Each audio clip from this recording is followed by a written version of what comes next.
ఏడాదికో వైవిధ్యం, ఏకదంతుని రూప నేపథ్యం, 70 అడుగుల ఎత్తైన ఖైరతాబాద్ మహాగణపతి విశేషాలు. విద్యాశాఖ అధికారులతో సమీక్షా సమావేశం నిర్వహించారు మంత్రి సీతక్క.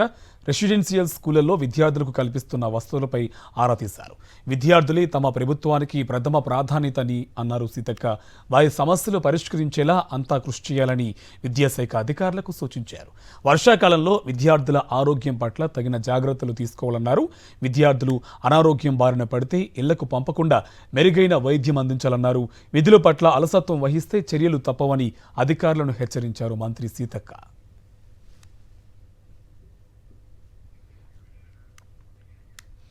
హైదరాబాద్లో గణేష్ నవరాత్రి ఉత్సవాల సందడి మొదలైంది. ఖైరతాబాద్ బడా గణేశుడు రేపటి నుంచి పూజలు అందుకునున్నాడు.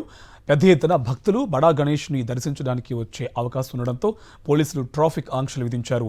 7వ తేదీ నుంచి 17వ తేదీ వరకు ఉదయం 11 గంటల నుంచి అర్ధరాత్రి వరకు ట్రాఫిక్ ఆంక్షలు కొనసాగనున్నాయి.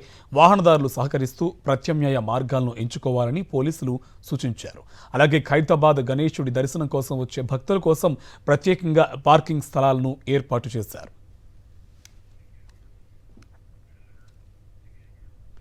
నిజామాబాద్ జిల్లాలో వినాయక చవితి సందర్భంగా మట్టి గణపతుల విగ్రహాల పంపిణీ కార్యక్రమం చేపట్టారు. జీటీపీఎల్ K6 లోకల్ ఛానల్ యజమాని సాయి జయప్రకాష్ రెడ్డి అలాగే సీఈఓ శ్రీనివాస్ ఆధ్వర్యంలో 18,000 మట్టి విగ్రహాలను అందజేశారు. గత 12 ఏళ్లుగా నిర్విరామంగా మట్టి గణనాథుల పంపిణీ కార్యక్రమం చేపడుతున్నామని, ఇప్పటి వరకు 2,20,000 మట్టి గణపతులను సామాన్యులకు పంపిణీ చేశామని తెలిపారు.